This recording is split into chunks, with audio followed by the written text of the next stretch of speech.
New York, Montreal. There's a guy named Sam Carrick, used to play for the Leafs. And he... Cannot believe he's still in the What's Sam Carrick known for, Steve?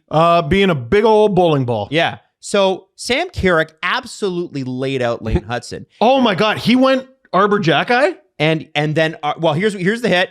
Okay, here's what he did. Ready? Oh. Bang. Got him. That's good. boarding. And he got him. Got him good. And You see him there on the top left. yeah, top left behind the goalie. And Like, for you the have to people- imagine he is behind his own goalie. There you go. Sam Carrick catches him kind of at mid-play, mid-pass, and it's a boarding call. But Sam Carrick absolutely crunches him. And Sam Carrick's not doing Sam Carrick's not doing that because he wants to take Lane Hudson off the puck in that scenario. He's doing that so he can intimidate Lane Hudson for later. He doesn't even care if he takes a penalty. And what happens? There's this big guy next to Lane Hudson, number 72, Named Arbor Jackeye. and he Arbor jacked Sam Carrick's face up. Okay. Now, I gotta say this. If you're Arbor Jackeye and you don't fight in that situation, you shouldn't be in the lineup. take your shit off and go home. But Take your shit off and go home. But Steve, why are you yelling at him? He did it. Yes, he did, Adam. Now, Yes, let's he go to did. number 2. Let's go to number 2. Hey, team, Steve, what do we know about the San Jose Sharks this season? Not great. Hey, isn't it great when your coach is like, I would give up one of my children for a win? That's a real quote. He's been clocked on camera, banging his head against the glass publicly. Okay. Have they won yet? No. Yeah, it's tough. No, they have not. Mm-hmm. But what happens when you touch Macklin Celebrini? You should be dead or close to it. Okay, so let's have a look at this if we can. So this doesn't have the play on Celebrini? So Celebrini, but look at where He's Celebrini lying is. down. That's all I need to know. I don't need to know what happened to him. All I need to know is the franchise is on the ice right now. And what It would be- happens? it would Just be show me the aftermath. Okay. Let's not get bogged down in the details. All right. And here comes Darnay on Cooley. And it's there's look at that, confetti gloves. There you go. Even JJ Peterka's in there. And he's not known for that. But he's in there protecting the Utah guy. The San Jose guys are protecting the San Jose guys. I have to be honest, I'm not a fan of the San Jose third jersey, gentlemen. I just have to be straight with you. It's okay. But Celebrini, when he does get touched, It's a problem. Stop playing hockey. The game's over. Why are we playing? The game is on There's hold. 13 minutes to go in the game. In this particular instance, Utah is up 5-2 on San Jose, but you touch Macklin Celebrini, so we're not playing hockey anymore. Now, I want to show you, for anybody that might have missed it, I want to show you what happens. Jesse, I'm just sending this over to you now. Sorry. A live view of Anthony Stolarz. Anthony Stolarz, who for 2 straight years, even though he hasn't played enough games really to register, he has played over 25, but he's led the league or been close to it in save percentage. He was a 925 in Florida. We all said he's not going to be able to do that here, and he put up a 926. If Anthony Stolarz plays 40 or 50 games this year, he will get Vezina votes if he continues. They make the playoffs, no problem. Of course. Yeah. So Anthony Stolarz, and I think there's a pretty good, and I think Jesse mentioned it last week, pretty good sample size to tell you that the Toronto Maple Leafs, one of their newer parts of their identity is having a great goaltender. Yeah, that was at the live show. And really, really good goal. And I think you nailed it, Jess. And so what do you do when you've got a top asset? Hey, listen, you're a hedge fund manager and your hedge fund is invested in this company and this company's getting you 10x returns. What do? Do you let another company blow that company up? Do you let another company come in and raid all their IP? Or do you fight like mad to protect everything about that company? So I'm shaking. I'm waiting for my opportunity. I'm just waiting. Hang on there, Kucha. I know. You're coming. Mm-hmm. Now, it's important to understand the context about what you're about to see because Brandon, and by the way, Bruins fans, you're going to friggin' laugh at this. Actually, anybody that's played the Leafs in the playoffs is going to laugh at this. Anyone is going to laugh. Brandon Carlo had already pushed a player into Anthony Stolarz earlier this year, which I believe Anthony Stolarz got hurt last year with somebody doing that. I don't remember. And a goal went in and it was the Leafs' fault. Earlier this game. Earlier this game. Yeah, you said years. Sorry, I meant earlier this game. It was like 5 minutes prior. Yeah. So Mason Marchment of the Seattle Kraken, who, by the way, refused to come to Toronto, if the rumors are to be believed, because he didn't want to pay the taxes here. That's fine. But you got to use every edge that you can to hate a guy, right? You're playing Seattle. There's not a lot of animosity here. Make it up. Like who? And the Seattle Kraken walk into the Leafs arena with the Mariners jerseys on. They walk in with the Mariners jerseys on. Carlo has already pushed a Seattle Kraken player into Stolarz, and it's led to a goal. And so what Mason Marchment does is what Mason Marchment always does, which is why he's such a valuable player on any team he plays on. He doesn't give a shit. And he torpedoes Anthony Stolarz.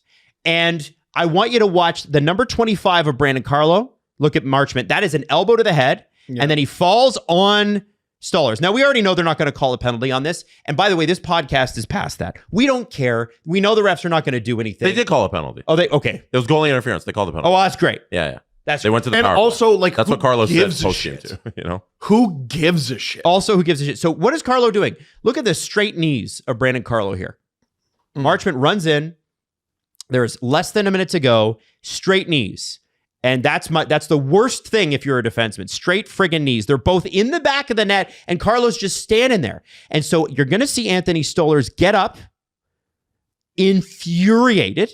Barube should have snatched the jersey off his back. And then he pushes the net over. Mm-hmm. Look at this. Pushes the net over, and then Brandon Carlo's like, oh, I guess I better get involved.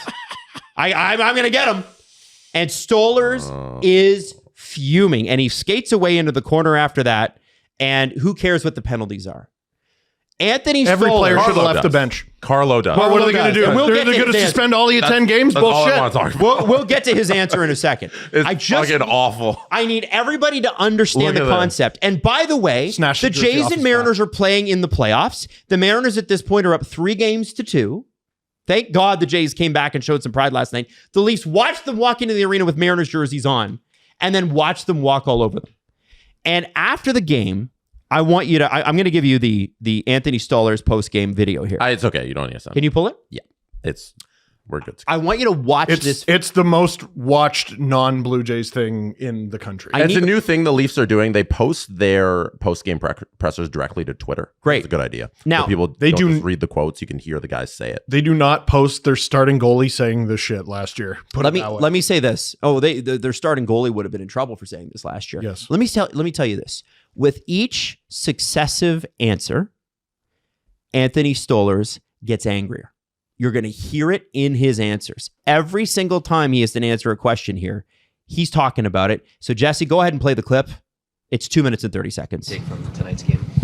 It was a good third period. I just want to say, side note, the one time I'm not there. I know! Is the one time there's quotes. Damn live show. It was a lot of fun, but damn it. We should have just let you go. Here we go.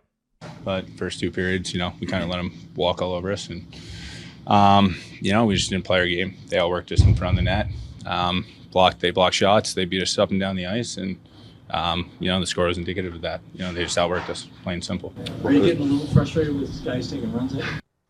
It's just playing hard. Maybe we can take a page out of their book and start getting to the net. For us, it's, we like to go a little high and shoot, but, it's for their goalie, it's like playing catch in the yard. You're seeing everything, and we're not making it difficult. We made it difficult in the third, and look what happened. We came out, tied the game, got a point out of it, almost scored with 5 seconds left, but it's a little too late. And I think, even though we're 6 games into the season, it's, enough's enough, and we kind of got to start picking it up here. What are you seeing and feeling when Marchment crashes into you there? I'm not happy. It's, guys are going to run me, and, I'm going to try to stand up for myself. And, I heard the ref say we got a power play, and there's really not much I can do to them on the ground. But, kudos to the guys who were there and got down with them. But, like I said, I think we got to start going to the cage a little harder, make it harder for their goalies. It's not fun. I don't like having 225-pound guys landing on me. So, hopefully learn a lesson here. This is just early season gelling issues. A lot of the guys have been here for a while.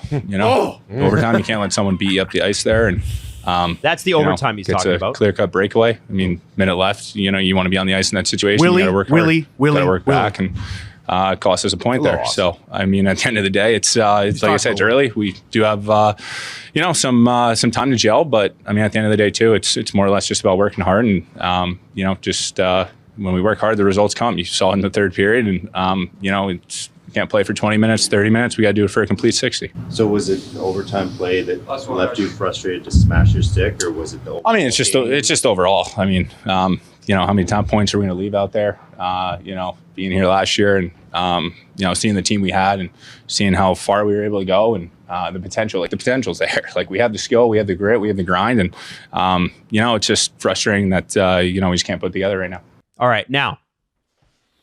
I'm split when. as a host. Just say when. Because I feel like we should let Steve go a little here, and then we should hear from Brandon Carlo.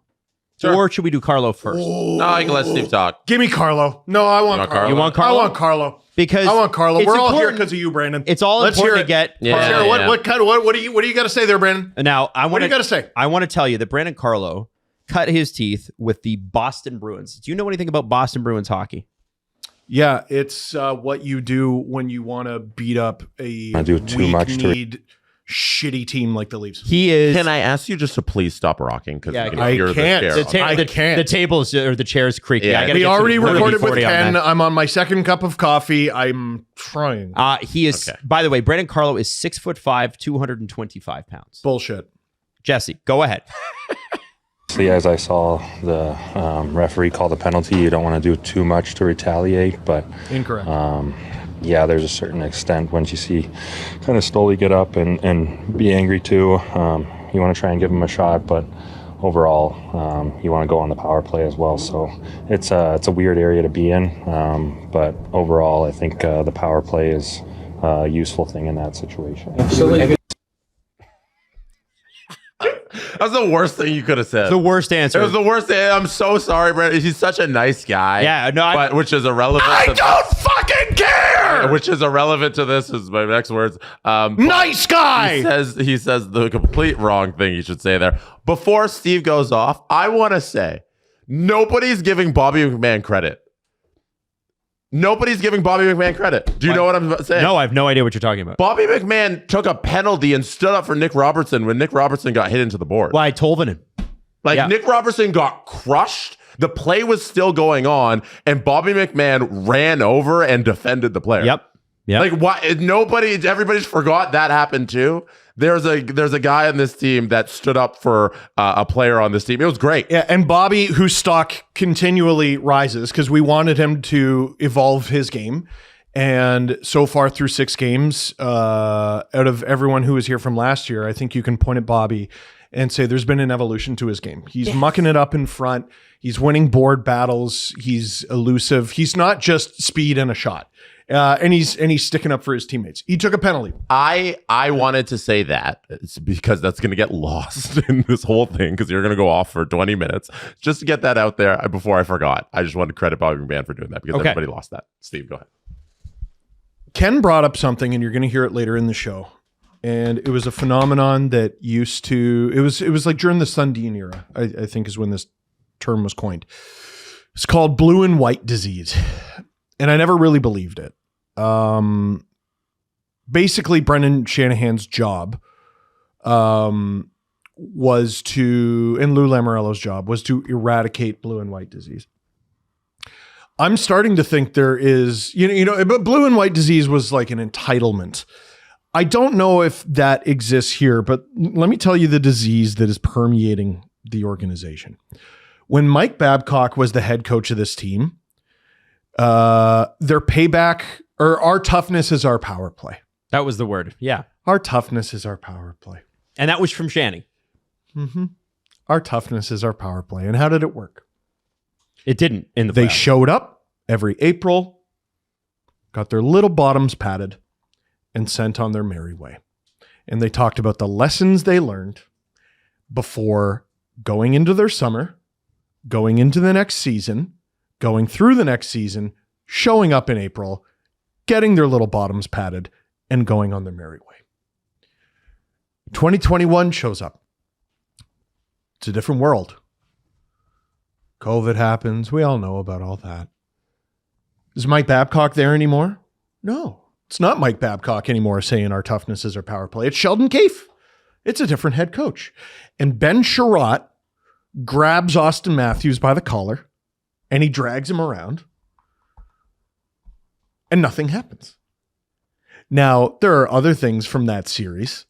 You know, I talked about this a little bit on Twitter yesterday. You can retaliate however you want as long as you don't use your stick. That is, unless you're Joel Edmondson and Ben Sherratt cross-checking Wayne Simon in the head and neck at the same time. I didn't enjoy that very much. But the Leafs were like, we're a better team. We're more skilled than Montreal. We are not going to retaliate. And what happened? Montreal went to the finals. Montreal patted them on their little bottoms and sent them on their way. That was 2021. Now Craig Barube is the head coach of the Toronto Maple Leafs. I don't know if you know this about Craig Barube, but he played in the NHL. Mm-hmm. And Craig Barube's job was to beat the shit out of people. He was good at it too. He was very good at beating the shit out of 1,000 games. 1,000 games beating the shit out of people. If Craig Barube was on the ice, stuff like this didn't happen.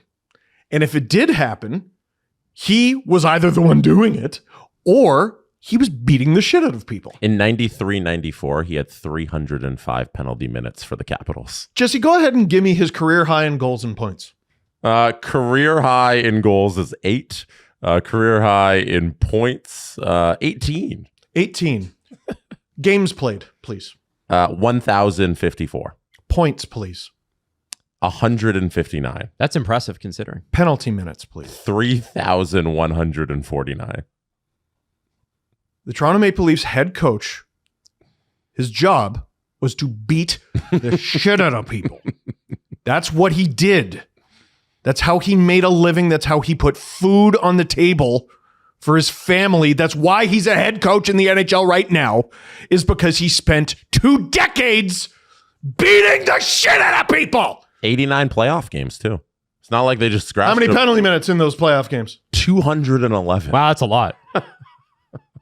It's a lot. Yeah. Babcock's not there anymore. Keefe isn't there anymore. Lou isn't there anymore. Dubas isn't there anymore. Tim Lewicki isn't there anymore. Brendan Shanahan isn't there anymore.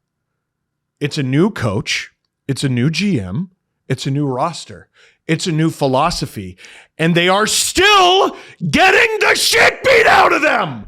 By the Seattle Kraken. By the motherfucker! Are you joking me? The team The that we soda crackers of the NHL. we called them identityless. Yeah. And what did I say? And people didn't like it.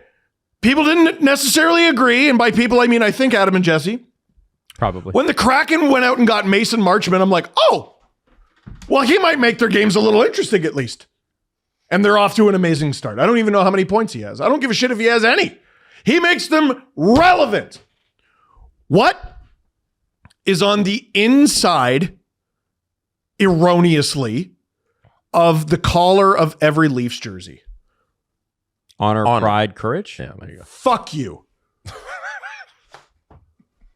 I think Honor, pride, courage. Who are you saying fuck you to? The Toronto Maple Leafs. Oh, okay. I think there's a little too much honor and not enough Honor, pride, courage. No grit, no grind, no greatness with periods. And now this year, no grit, no grind, no greatness, 2 commas and a period. Yeah. The grammar needs work here. Yeah, how about just throw that one out and go back to the marketing department? Why not a blue wall? Yeah. Here, I got this. Here, I got one. Unless your name is Anthony Stolarz, and you know what? Bonus points to Bobby McMahon. You got a hall pass today. If you're Anthony Stolarz or Bobby McMahon, and you're a member of the Toronto Maple Leafs, this doesn't apply to you. The rest of you, shut the fuck up. No one wants to hear from you. No one wants an excuse. No one wants to know why you're not doing something. Just do it. You know, Dion Phaneuf gets a lot of shit for his time as a Leaf and his time as Leaf captain. Listen, it didn't go great. The team around him was also not great. I'm not here to defend his time as a Leaf, but I am going to tell you that team sucked ass, and he gets traded to the Leafs, and he plays in his first game. And it was, Ironically, against the New Jersey Devils, who the Leafs have on Tuesday. What did Dion Phaneuf do? Because he's in a new market, on a new team, trying to make a good impression. He grabbed the first guy who agreed, and he beat the shit out of him. In Toronto, on home ice. Tale as old as time, song as old as rhyme. And that's, one of those stage fights. I don't really remember if there was anything that led to it. There are very few situations in life that are carte blanche. One of them is in hockey. Mm-hmm. If someone runs your goalie, you beat the shit out of them. It's like the default. Hey, here. I'll give you another one. You have the puck. You're at the offensive blue line. Okay. You're Jesse Blake. Okay. You have the puck. You're at the offensive blue line. Look at him go. He's so crazy. And you turn it over. There's an odd man rush going the other way. There's an odd man rush going the other way. Evan Bouchard. Who should be skating the fastest to go and get the thing? Me, who turned it over. You. I got to turn around. Let's apply that to another situation. Oh, okay. You're Brandon Carlo. You knock a player onto your goalie, and they score. It's your fault. We know it's your fault. They didn't challenge it for goalie interference, even though there was a player lying on top of your goalie, not because the rule sucks and is poorly enforced, although it's your fault. You knocked the player on top of your goalie. Don't do that. Don't do that. Even the Leafs video room agreed. They're like, yeah, that was our fault that he was on the goalie. Yeah. 5 minutes later, maybe. Yeah, if that. A guy crashes your goalie and you are the closest human being next to him. And you don't do anything? William Nylander skates by with his hands on his knees? I'm sick to my stomach. Anthony Stolarz just signed an extension. Thank God. Because it's the closest I've felt to the Leafs having a captain in at least half a decade. And I want to say that towards people may not remember this, but if you listen to the end of it, he is calling out William Nylander too, because he's William Nylander tried to score off an Austin Matthews pass in overtime and didn't get back in time. Isn't that right?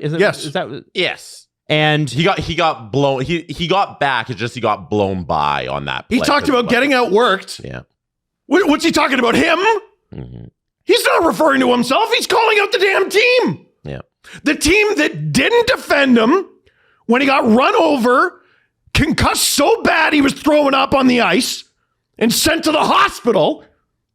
And then they lost the series while he was watching because he was recovering from a head injury. The most basic thing in the world should be protecting this human being. You have 2 opportunities to do it in one game on home ice on hockey night in goddamn Canada. And you don't do it? Every player on the ice should have that jersey torn off their back. Honor, pride, courage, my ass. I'll give Jake McCabe credit. He did jump in, and he was late back, so it wasn't like he had an opportunity. Jake McCabe was right in there. Fine. It takes a team. Mm-hmm. It takes a whole team. Carter Verhaeghe will mix it up. That guy's a beanpole. He's 6'2", I think $180 maybe. Like I had to look it up yesterday. The Panthers are not full of like huge guys, like big imposing. Like, I don't know. They're big enough. They're psychotic. They're psychos. They're out of their mind, Adam. No one's asking you to be actually big. Just be tough. If Carlo is not going to do anything, if you're not, Jesse, I tell you this all the time. I would love to be 6'5". Mm-hmm. If Carlo wants a few pounds of mine, he can have them. Like he's 225. I'm already there and then some. So don't worry about that, Brandon. But can I have a few inches of height? Can I have some of those? Yeah. I mean, well, you're not using them. So can I have them? That'd be great if you could just like exchange stats like in a video game, but in real life. Mm-hmm. I don't know. You're 6'5". Give a few of them to us. You're not fucking using them. Can I give And you... it's not just him. Can I give you Stolarz, Nylander, and Craig Barube on Stolarz yesterday, and then get your reaction on that? Did they speak today? Yeah. Yes, they did. If he walks it back, I'm leaving the room. Okay, so don't go that far. If he walks So- it back, They asked Anthony. if he walks it back, LFR might be over. Like I don't. What? Go ahead. They asked Anthony about William Nylander, calling him out, and we referenced that for his play in OT and getting beat there. And he says, "It's all good. Look, we're teammates. He's a great guy. There's nothing that we need to, talk about here. Yeah, he talked to me after, and it's all good. It's been no issue since. I pulled Willie aside, and we had a conversation." This is Anthony. Yeah, I'm continuing. Yeah. Sorry. The Anthony now on Nylander. "I pulled Willie aside and we had a conversation. He's someone I admire and someone I respect deeply. There's a reason he's been in this league for so long. He's a hell of a player. He pushes me and I push him." So Good. that's Anthony. Good. The first one's Willie. Great. Okay, the show can continue. Okay. Yeah. Right? It's good. I'm Barube shaking. says about Anthony Stolarz' comments, "It's frustration. We all prefer it to stay in the room, but it happens. But we've moved on from it." Good. Great. Good. Apologize to no one. Mm-hmm. If anyone, you talked about Brandon Carlo cutting his teeth with the Boston Bruins and taking apparently absolutely nothing from that experience. Like, I could have swore he was there. Like all those times that the Bruins beat the Leafs, I could have swore he was there on the ice for at least a couple of them. I think at least 2024 and 2019. I think. Maybe I'm mistaken. Maybe he was in the press box. Maybe. I don't know. Yeah, I know they have Marchand and like Chara might have been retired by then, but no, not in 2019. He was hanging around. Maybe he was just along for the ride. Maybe they just gave him a jersey with a number on it. Stolarz takes some things from winning a Stanley Cup with the Florida Panthers. I think you're absolutely right, Jesse. I don't think it's a coincidence that Stolarz was on that Panthers team. He didn't play, but I think it's significant that he has this mentality about this Leafs team because he knows what it takes to get it done because he saw it and he was there for it. They talked about DNA change, and this is one of the things that I forgot to mention leading into telling the Leafs to shut the fuck up, because it's just another incident of lip service from this team where nothing ever changes. Nothing changes ever. Okay, we can't all be brutes and beat the shit out of each other all the time. This is a cry for help from your goalie. Yep. Who said in different words, straight up, their goalie had an easier job tonight than me. You go out and get Dakota Joshua. Who should have had a goal. Yeah. He 100%. basically scored and hit the post himself. No, I'm not criticizing him, but I just wanted to add that in there. You become a different team. You become a bigger team. Your coach talks about wanting to play north-south and a DNA change. And you're 6 games into the season. And your goalie is like, help. Mm-hmm. Oh my God, they're in trouble. Oh my God, they're in so much trouble. Unless they turn it around immediately. And the way they turn it around isn't like, so often you hear the answer is inside the room. The answer is in the room. All it is you have to play differently. Like I talk about Travis connecting all the time because you hear that teams want a certain kind of player and they want to bring something to their team. And it usually means a big person. What if you're just an asshole? What if you're just a bastard? Marchand's not that big. He's built a little like a teapot. Like he's, I don't know, 5'10" in shoes maybe, and maybe 200 pounds. That guy's an asshole. And look what he did to Rasmus Dahlin. Look what he did to Rasmus Dahlin. Rasmus Dahlin, who's fucking huge. And he got a $5,000 fine for unsportsmanlike conduct. I said this years ago. Fines should not apply to Brad Marchand. He's been fined and suspended so many times. Fines are what leads up to a suspension. Suspend the guy. What are you doing? Did you call him 5'10"? In shoes, yeah. He's 5'7". Wow. He's listed 5'7"? Yeah. Yeah. He's listed 5'7". Yeah. Brad Marchand, And that's your father! Brad Marchand On is a your little birth dude. certificate, that's your fucking father. Are you kidding? Yeah. I'm begging any of you to give a fuck.